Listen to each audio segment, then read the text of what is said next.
Olá, amigo do Efluente, seja bem-vindo a mais um episódio do EfluenteCast, um podcast onde um doutor em engenharia e um engenheiro ambiental, um professor e um aluno, um consultor ambiental e um operador de estações, um pai e um filho discutem e trocam ideias sobre o tratamento de águas efluentes. Esperamos que vocês gostem. Olá, pessoal, hoje nós vamos falar um pouquinho sobre parâmetros físicos. A gente vai começar conversando sobre sólidos e aí, na sequência, a gente passa para os outros parâmetros. Olá, pessoal, tudo bem? Então, falando um pouquinho de sólidos. Sólidos são um conjunto de parâmetros muito importantes para a ITE.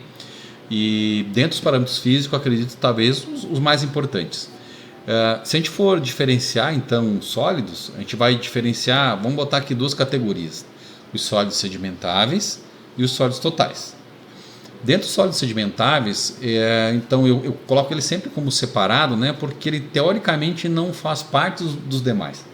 Quando a gente fala em sólidos sedimentáveis, a gente meio que está falando de uma categoria à parte de sólidos. Mas a gente ainda consegue relacionar com os outros. Consegue relacionar com os outros. Dentro dos sólidos sedimentáveis, eu tenho todas as outras categorias. Mas quando a gente vai numa estação de tratamento, ou mesmo quando a gente vai diferenciar, didaticamente ou não, a gente acaba colocando eles de uma forma separada, porque realmente eles são trabalhados de uma forma separada.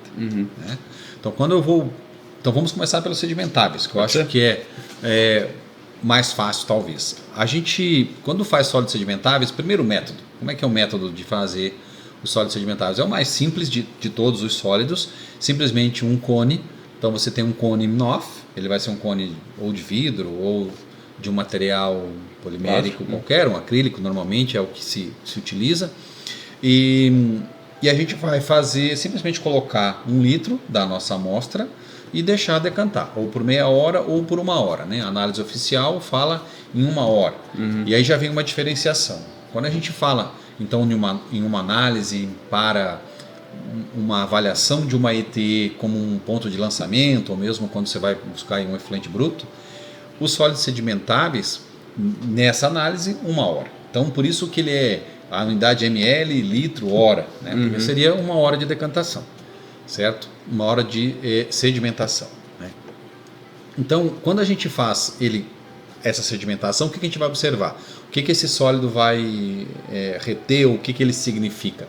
Um material mais pesado, de maior densidade. Um floco mais bem formado. Se eu estiver falando de algo microbiano, uma análise de um sistema lodos ativados, e aí então de um material biológico, sim, um floco que é pesado e vai decantar então em meia hora ou em 1 hora, mas normalmente a gente relaciona os sólidos sedimentáveis como uma análise de efluente como algo associado a um material particulado de maior densidade, tipo uma areia, um sólido grosseiro. Se a gente for pensar, os principais caminhos que a gente iria utilizar é ou para areia ou para um sistema já que trabalhe com lodo biológico. Basicamente essas duas utilidades, e aí tanto faz, no caso de uma análise, no início ou no final, ele pode servir também para poder fazer uma avaliação, por exemplo, de uma caixa de areia, funcionamento de uma caixa de areia, que eu acho que é um dos nossos grandes objetivos aqui do podcast, falar e relacionar os parâmetros com a operação. Então, se eu tenho uma caixa de areia e eu quero avaliar se essa caixa de areia está sendo eficiente, eu tenho que ter uma análise entrada e saída. E aqui um ponto importante, eu acho que a gente tem que deixar claro, e talvez a gente vai falar isso, repetir isso, talvez em outros momentos, é que eu tenho que tomar muito cuidado com essa minha coleta de entrada e saída. A gente, em equipamentos de menor volume, por exemplo, uma caixa de areia, isso é menos expressivo. No entanto, eu posso ter algo que compense esse fato de ser menos expressivo. Eu tenho vazões de pico. Então, normalmente, caixas de areia são localizadas no início da estação de tratamento, e no início da estação de tratamento eu não tenho normalmente uma equalização ainda. E aí, quando eu não tenho equalização, meu efluente vai ser um efluente de pico. E aí eu posso ter problemas com relação a essa entrada e saída. Mas enfim, eu tenho que buscar uma amostra na entrada, o mais representativa possível, de preferência não numa vazão de pico, e avaliar essa saída, talvez sim, por que não numa vazão de pico. Porque a minha caixa de areia, qualquer outro equipamento, tem que funcionar na pior situação. Então, a minha pior situação é a estação de pico. Numa vazão de pico, se a caixa de areia atende, muito provavelmente com vazões menores... O que eu normalmente vejo é difícil da gente avaliar isso e muitas vezes o problema da caixa de areia é, sim, se ela está mal dimensionada, numa vazão de pico ela não vai atender, mas muitas vezes se ela está bem dimensionada e eu tenho uma diferença muito grande de vazão, né, as vazões de pico são muito diferentes das demais vazões, o que é possível de acontecer? Eu fazer o contrário, ter um problema contrário, eu acumular outros sólidos que não só os sedimentáveis. Não só aqueles que ficariam sedimentados em até uma matéria orgânica. Uma matéria orgânica mais leve, também vai sedimentar. Isso pode causar um mau cheiro, por exemplo, numa caixa de areia. Tanto é que em esgoto é bastante, não vou dizer que é comum, mas muitas delas têm aeradores, né, embaixo, até para poder eliminar e limpar um pouco essa areia, né, da matéria orgânica, até mais por uma questão de destino dessa areia do que qualquer outra coisa. Mas ou uma limpeza automática, mais automatizada dessa caixa. Em sistema mais simples, como lavação de carros, né, e outros que utilizam caixa de areia, é uma limpeza manual de tempos em tempos, e talvez ali pode dar um pouquinho de mau cheiro em função do tempo. Mas uma forma de analisar se a minha caixa de areia, por exemplo, está funcionando bem, é eu ter uma análise no final menor do que 1 ml por litro por hora. Certo? Então, se eu tenho essa análise menor do que isso, que seria o limite da maior parte das legislações, né? É menor do que 1, detectável é menor do que 0,1, então menor do que 0,1 não detecta. Então, abaixo de 1 ml, teoricamente está funcionando. Então, não tem problema de sólidos sedimentares. É ideal que se procura Isso aí. Um sistema de... Um sistema físico, por exemplo, como uma caixa de areia. Então, qualquer sistema que tenha uma decantação, eu não tenha sedimentação, né, seja um decantador de qualquer tipo, uma caixa de areia não deixa de ser um decantador, a gente então vai ter como parâmetro, vamos dizer assim, os sólidos sedimentáveis. É um bom parâmetro. Decantadores, normalmente a gente utiliza sólidos suspensos. A gente vai falar um pouquinho mais na frente sobre ele, né? Então, uma outra divisão dos sólidos sedimentáveis a gente chama de teste de sedimentabilidade, que é aquele que a gente faz num sistema de lodos ativados, por exemplo, onde eu tenho uma massa biológica, um lodo biológico, e esse lodo biológico eu preciso pelo menos uma quantificação rápida. Lembrando que a sedimentabilidade, certamente vai falar nisso lá para frente quando falar de lodos ativados, mas a sedimentabilidade não é utilizada separada, mas ela é um bom parâmetro para a gente ter uma quantificação de lodo, como é que está o meu lodo dentro do meu sistema biológico. Então ali os parâmetros são muito variados. Eu não posso colocar aqui, olha, o ideal é abaixo de 1, por exemplo, como a gente falou, né? Muito pelo contrário, no sistema biológico eu tenho que ter valores maiores. Né? Mas tem alguma faixa que seria mais ideal? Sim, tem. Um sistema biológico, com lodos ativados funcionando normalmente, ele vai trabalhar aí, da nossa experiência, né, filho? 200 até mais ou menos 600, 700 seria o ideal.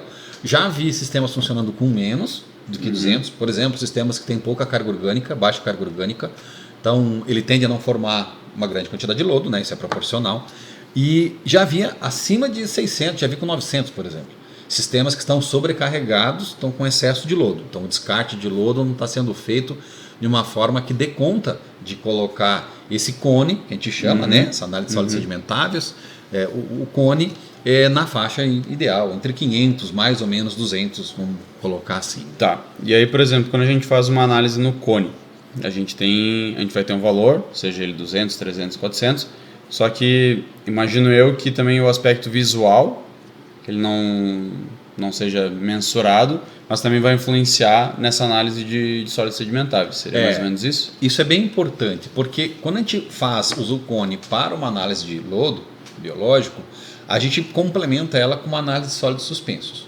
voláteis. Quando a gente faz essa comparação entre volume no cone e sólidos suspensos voláteis, a gente dá um nome, dá um número, que é o IVL, o índice volumétrico de lodo, a essas duas parâmetros. Então, quando a gente tem um lodo, só que na experiência do operador, ele sabe que, olha lá, o cone deu 500. E aí ele olha para o lodo e ele verifica, não, mas esse lodo está mais claro, mais clarificado. Mais claro, às vezes mais gelatinoso, às vezes mais granular. Isso aí, demorou mais para sedimentar. Então ele está com uma aparência, algo está diferente. Então ele já consegue se ligar que pode ter realmente algum outro tipo de problema. Então o lodo dele não está bom, por alguma coisa, mesmo mantendo lá os 500 ml por litro, que é o que ele tinha sempre, ou que era o que o responsável técnico, o projetista recomendou para aquela IT, né?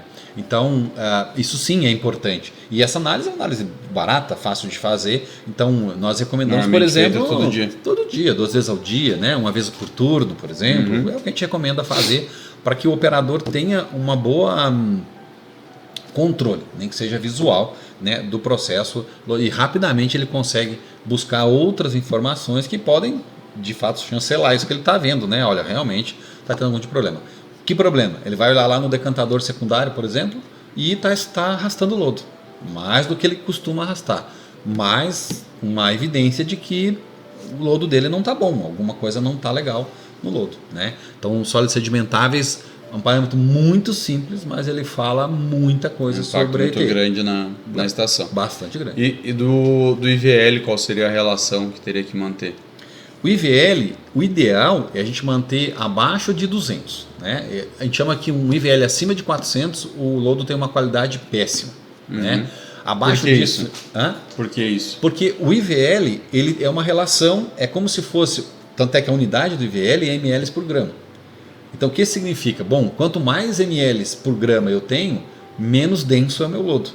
Portanto, mais difícil de sedimentar, mais difícil de separar num decantador secundário, certo? Então, quando a gente relaciona o menor do que 200, né, como sendo o ideal, é que eu tenho cada vez mais, quanto mais ao zero eu chegar, mais denso é o meu lodo. Então, por isso que não dá para fazer só o cone, porque o cone pode enganar. Eu vou lá, tenho 500, está um lodo gelatinoso, tem um monte de bactéria filamentosa, esse lodo está entumecido, e aí ele não está bom, ele não vai decantar bem. Né? E aí quando eu vou fazer os sólidos, sei lá, antes eu tinha, para esses mesmos 500 ml por litro, eu tinha 2.000 miligramas por litro de SSV, sólidos suspensos voláteis.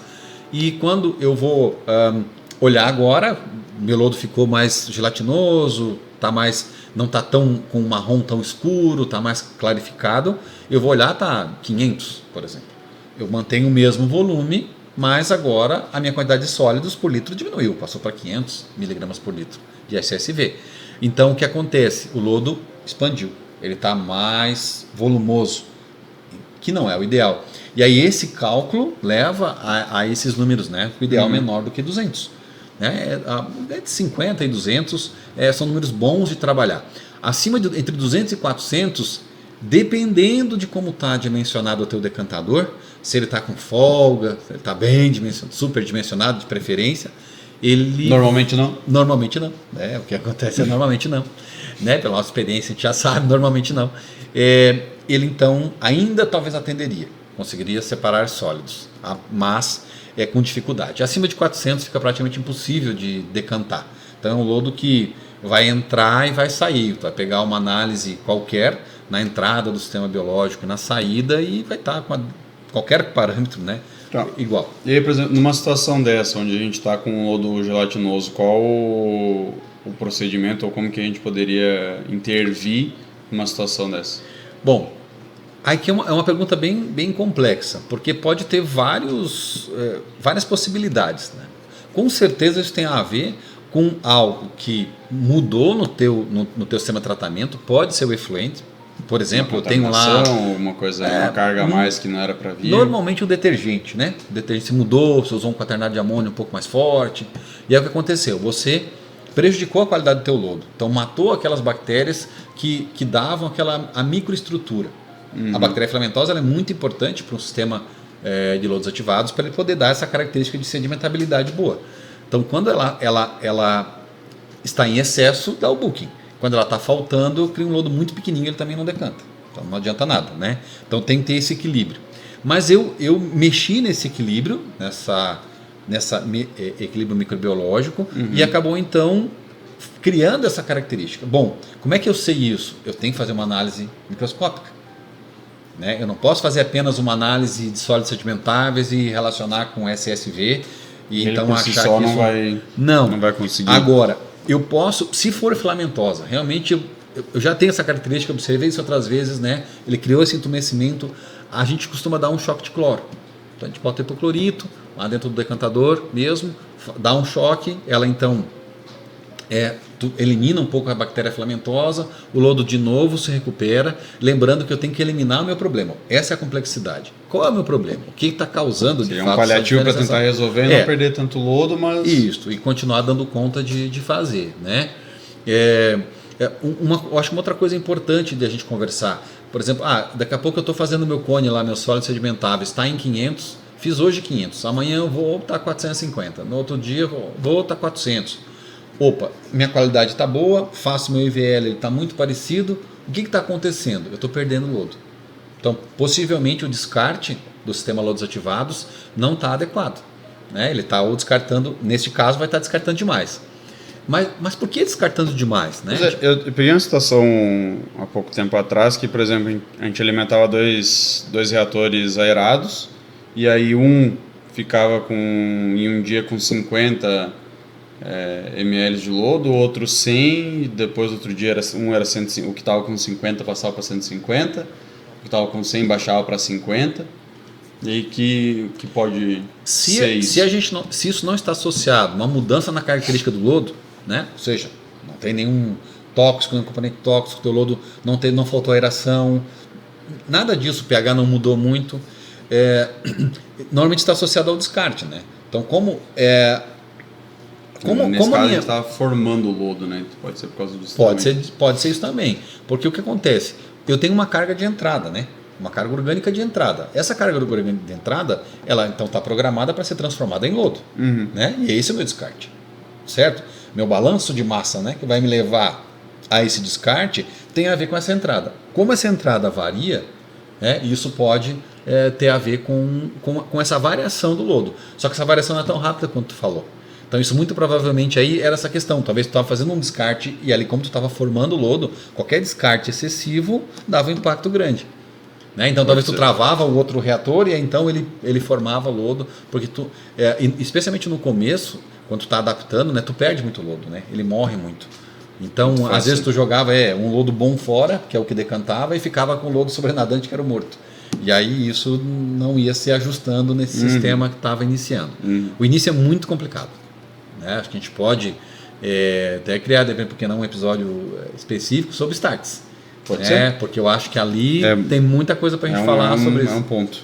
Interessante e que muita gente tem dificuldade. E se a gente vai olhar, a gente não tem protocolo. Não tem protocolo para isso, né? Tudo que a gente falou agora de sólidos sedimentares, a gente tem alguns protocolos. Valores que a gente vai adotar, são bons, ideais, referências. Estudou, tem um mestrado, tem um doutorado que fala disso. Ou mesmo, quanto é que é o parâmetro para lançamento? Eu sei, é 1 ml por litro. Quanto é que deve ser um IVL? Um IVL a gente tem. Quanto é que é um volume de cone? Talvez a gente não tenha, mas com a nossa experiência tu acha, entre 200, 500, 600, né? Então é mais fácil. Agora, quando tu faz um start desse em que isso varia, isso é mais difícil porque é quase que um caso a caso, né? Certo? Mas eu acho que sólidos sedimentáveis, eu acho que era isso. A gente acho que conseguiu aí, talvez foi longe na questão, puxando, né, a questão dos lodos ativados, mas é uma forma interessante. Acho que a gente vai fazer isso aqui sempre. A gente vai estar, nosso público é um público que mais especializado, está associado, então a gente imagina que esse vai e vem a gente vai conseguir fazer e dar uma cara mais prática às nossas informações, né? Esse é o nosso objetivo aqui no podcast. O objetivo, e trazer informação importante. A gente mostra também qual a variedade que tem, né, dentro de um assunto só, né? Então é o que a gente vai estar fazendo aqui, né? Sempre aprofundando o conhecimento que a gente tem. E às vezes a experiência que tu tem é o que a gente consegue facilitar a experiência de alguém que está começando, ou até uma dificuldade que está tendo em uma estação. Isso aí. Então vamos falar de algum outro parâmetro? Bom, quando a gente então separa, né? Então agora a gente pode falar dos sólidos totais. E dentro dos sólidos totais nós vamos dividindo. Os sólidos totais em si não tem grandes importâncias para dentro das ETs, né? Difícil a ET que eu vejo controlar uns sólidos totais. Exceto, a não ser quando eu tenho algum problema, porque ele não me representa muita coisa. Ele é a soma de todos os sólidos. Então, eu não sei se é um material biológico, se é um material volátil, se é um material fixo, se ele está suspenso, se ele está dissolvido. Então, essas informações que ele existe, são muito importantes para a gente. Ao mesmo tempo, não tem como tu saber, por exemplo, quando eu tenho um sólido fixo, se eu não fiz o sólido total primeiro. né? Então ele é importante como análise, porque ele é a base de todas. No entanto, a interpretação dos sólidos totais, não. A gente vai escutar falar muito pouco de sólidos totais. Quando eu tenho alguma contaminação com material inorgânico, são casos muito específicos que eu acho que não vale a pena a gente talvez trazer. Eu acho que os derivados deles, sim. Então, o primeiro derivado que a gente tem dos sólidos totais é dissolvidos e suspensos. Né? Então, aí já tem uma gama de possibilidades que a gente vai trabalhar. Então, dividir em duas grandes classes. Né? Os sólidos totais suspensos, né? Então a gente vai chamar de ST e SD. É menos Fica comum, mais... né? Sólidos STD, né? Sólidos totais dissolvidos, certo? Quando a gente fala desses dois, tem mais uma divisão que eu acho importante a gente já trazer, e aí a gente pode falar de todas elas, que é a divisão entre voláteis e fixos. Então, todos os sólidos, inclusive os totais, eu posso dividir, inclusive os sedimentáveis, eu posso dividir em voláteis e fixos. Então, os voláteis são aqueles que volatilizam até 180 graus. Então, matéria orgânica, via de regra. E os fixos são as cinzas, porque quando a gente faz uma análise na mufla, então a gente vai buscar a parte de cinzas. Então, ali, tudo que ficou, os sólidos totais, a gente chama então de material inorgânico. Então, uma areia, por exemplo, vai ser um material inorgânico. Tem sílica, vai ser um material inorgânico. Né? Vai ter cálcio, vai ter magnésio, vai ter... Né? Então, vai estar dentro do material fixo chamado inorgânico. Para nós, o fixo, ele também é um parâmetro que tem pouca importância, normalmente. Tá? O que tem mais importância é o volátil. Mas, de novo, eu não consigo chegar até uns sólidos voláteis sem ter passado pelo fixo. Por quê? O que é o sólido volátil? É a diferença entre o fixo e o total. Né? Então, a diminuição de um para outro é os sólidos voláteis. Certo? Então, eu consigo fazer, dificilmente a gente faz uma análise em separado, né? Vai fazer a análise do fixo e aí a diferença são os voláteis. E aí o que eles podem dizer sobre a estação? Vamos pensar numa estação que já está funcionando. Os voláteis? Os voláteis, de novo, podemos dividir aqui em dois, né? Nos suspensos e nos dissolvidos. Eles representam algo diferente. Quando a gente fala dos suspensos... Por exemplo, sim, eles são análises que entrariam mais no cotidiano de uma estação, ou eles são mais para mapear uma situação ou uma eficiência, ou uma análise geral? Assim? Eu costumo colocar... os sólidos voláteis, eles são difíceis de entrar numa rotina, mais difíceis de entrar numa rotina, porque eles dependeriam de uma mufla, certo? Que é a que vai até 550, 600 graus, que vai fazer os sólidos fixos. E aí essa dificuldade faz com que as empresas não tenham essa análise com tanta rotina, vamos dizer assim. Vai implicar num custo maior que só Mas laboratório. eu colocaria, dentro do possível, eu colocaria isso como algo de rotina. O que a gente costuma fazer? Às vezes na estação. Fiz isso ainda o mês passado numa estação. A empresa não tem a mufla, mas tem a estufa. Então o que eles fazem? Eles mandam algumas análises para fora, fazendo fixos e voláteis. No caso lá, o nosso interesse era nos sólidos suspensos. Fixos e voláteis. E a gente faz o quê? Uma relação. Cria uma relação entre suspensos, fixos e voláteis. Olha, os voláteis são tantos por cento. Quando, né? Desculpa. Isso, faço essas duas relações. E aí eu tenho o percentual de cada um. Olha, eu sei que quando eu tenho os sólidos totais, eu tenho um percentual disso, são os voláteis, por exemplo. Né? Então ele vai ter os totais e os voláteis e os fixos, óbvio, para poder chegar. Muitas vezes no laudo não vem os fixos. Vai vir só os totais e os voláteis. E aí eu crio uma relação entre eles. Quando o total é 10, o volátil vai ser 8. E assim nós vamos fazendo. Ou seja, eu sei que 0,8 é a relação. Faz a análise de novo para ver se mantém a relação. E aí na estação a gente faz o SST. Sólidos suspensos totais, por exemplo. E faz o multiplicador e tu tens o SSV. Porque o SSV ele representa a matéria orgânica em si. Né? Os sólidos suspensos totais vai representar de novo tudo. Né? Os fixos mais os voláteis. E dentro da estação de tratamento, certamente os sólidos suspensos voláteis são os que mais importantes, são os mais importantes, que nos falam muito sobre a estação. Basicamente um parâmetro, que é a quantidade de lodo biológico que eu tenho.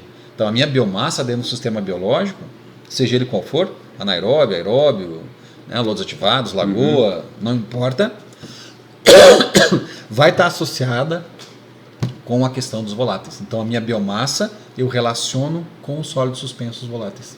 né? Legal. E por isso é importante, tão importante a gente controlar. Lembra, a gente falava dos sedimentáveis. E aí, para eu chegar no IVL, tinha que ter os sólidos suspensos, né? Então vai ter que ter. E uma outra coisa bem importante, que às vezes as pessoas não se dão conta, é... Por que eu falei que era importante de implantar e eu sempre teria, né? Sei lá, eu estou tendo um problema de fósforo no meu efluente tratado. E aí... Acontece bastante. Acontece bastante. E aí se faz ou se busca todo um diagnóstico para eu poder mexer lá nos termos ativados, mexer na areia, botar um coagulante, na areação, botar um coagulante, enfim. E aí eu vou olhar, às vezes é só meu sólido suspenso, ou seja, meu decantador está arrastando sólidos e esse arrasto de sólidos está levando uma quantidade de sólidos suspensos. Eu sei que eu tenho um percentual de fósforo que pode ter ali dentro, normalmente de 7% a 9%, né? Vai estar associado ao SSV. E aí o que acontece? Se eu fazer essa multiplicação, vamos imaginar aqui 100 mg por litro. É uma quantidade permitida, dependendo da vazão é permitida, né? Mas para nós facilitar a conta. Então eu posso ter aí de 7 a 9 mg por litro de fósforo. E aí então o problema está no meu SSV, meus sólidos suspensos voláteis, ou no meu SST, que nesse caso daria a mesma coisa, né? Porque ele representa tudo, tanto faz. Ele tem um jeito mais barato e eficaz, às vezes antes de fazer alguma outra intervenção maior em um produto a mais, uma aeração a mais ou a menos, avaliar se não teria uma relação com esses sólidos para eliminar as possibilidades mais baratas, né? Não, daqui a pouco eu tenho que botar um outro decantador. Tá, então tudo bem, vamos tentar pensar alguma outra coisa. Mas assim, está associado ou não está associado a material suspenso? A minha DBO, a minha DQO, meu fósforo, meu nitrogênio, o que está associado? Nessa relação consegue validar isso ou não para partir para outra solução. Sim, porque o SST é material orgânico que deveria ter ficado dentro da estação de tratamento. E tu está encontrando ela no teu efluente tratado. Então ali pode estar associando a um problema que não é de fato o problema. O problema não é a remoção de fósforo, é a remoção de sólidos. E aí fósforo está indo junto. Né? Tivemos um cliente onde a gente fez isso. A gente trabalhou fortemente na melhoria dos decantadores, melhoria da vazão do decantador, conseguimos melhorar a remoção. E então não tinha, mas praticamente conseguimos eliminar o problema de fósforo no efluente. Trabalhamos todo um outro para eliminar o material solúvel, né? Que de novo é importante. Porque o que o material solúvel me representa? Bom, tudo que tem ali dentro está associado a um outro processo, seja físico-químico, biológico, que eu tenho que melhorar. Né? Então, quando eu olho para os sólidos dissolvidos e eu vejo ali material orgânico, por exemplo, né? Bom, mas esse material orgânico é extremamente solúvel. Um tratamento físico-químico provavelmente não vai dar conta de removê-lo. É um material que um processo biológico talvez vai dar conta. E aí a gente tem que ver como remover. Né? A gente pode falar nisso mais tarde. Mas o dissolvido é isso. Então, como que eu olho, por exemplo, onde que o sólido suspenso se aplica além do biológico? Por exemplo, na saída de um decantador primário, na saída de um flotador. O que eu devo ter? A menor quantidade possível de sólidos suspensos. Inclusive, a gente pode fazer um quadro de como analisar às vezes essas análises para saber qual sistema é mais adequado. Né? Vai partir mais para um físico-químico, vai partir para um biológico, vai fazer a combinação dos dois. Isso é bastante importante. Né? A gente já errou bastante nisso em estações de tratamento onde a gente não olhou para isso. Faço uma análise de sólido suspenso, analiso meu sólido dissolvido, vejo quanto tem ali do meu potencial poluidor, seja DBO, DQO, fósforo, nitrogênio, né? O que está dentro do material dissolvido, o que está dentro do material suspenso. Isso sim pode me dar um bom indicativo. Muito difícil fazer? Não, facílimo, né? Facílimo. Porque para eu poder fazer análise de sólidos suspensos, eu vou ter que separar e vou criar uns sólidos dissolvidos. Então, é só fazer análise dentro. A gente chama de filtrada e não filtrada, né? Amostra filtrada e amostra não filtrada. Então, a minha amostra filtrada, vou analisar o que está dissolvido. E como é que está a minha carga orgânica dentro desse material? E aí sim eu posso verificar qual é a melhor saída. Buscar tecnologias que então removem material dissolvido ou tecnologias que removem material suspenso. Um jeito de se antecipar é um aspecto de projeto extremamente importante para garantir que o sistema entregue é o mais adequado, ou até para uma estação não tão eficiente quanto se esperava, o que fazer para que então ela melhore a eficiência. Isso aí. Tem mais algum parâmetro? Eu acredito que dentro dos sólidos sejam isso. Talvez a gente vai trazê-los de volta quando buscar vai ter outros trazer para parâmetros. relacionar, às vezes vamos falar Isso de aí. BQO, DBO, tratamento biológico e tratamento físico, são outros episódios que a gente vai tratar aqui. E mais para frente a gente volta a falar sobre outros parâmetros físicos para que a gente consiga ir relacionando e dar sequência para o episódio. Isso aí. Beleza? Até mais, gente. Valeu, obrigado. Efluente, chegamos ao final de mais um episódio do Efluente Cast. Se tu gostou, por favor, deixa aqui o teu like. Se tu não gostou, deixa aqui a tua sugestão para que a gente possa aprimorar cada vez mais os nossos episódios. E por favor, não esquece de compartilhar esse episódio com o teu chefe, teu colega, um ex-colega de faculdade, alguém que possa também apreciar o conteúdo que a gente tem a oferecer, beleza? Até a próxima, um abraço!